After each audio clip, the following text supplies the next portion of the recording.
Hey guys, Andrew here. Welcome back to Joe Tutorial. And in this video, I'm going to show you how to reply to comments in Trello. Now, as you can see here, I have a board here and I have a card here, right? And I've written this message here to this person, right, to complete the task today. Now I'm going to switch over to the second account, guys.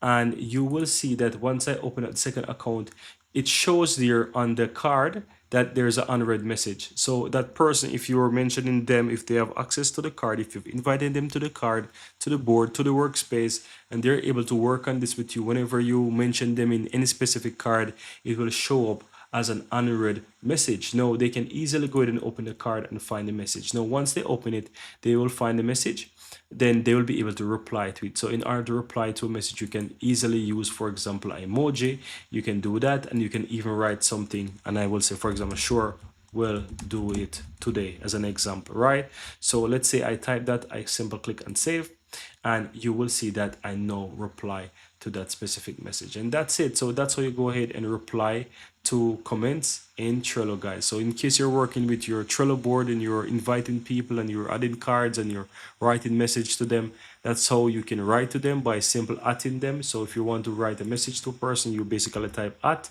you select the person, and once that is sent, those people will be able to reply to those messages once they see it by simply clicking on the reply button in that specific card, and they can reply directly. And that's it.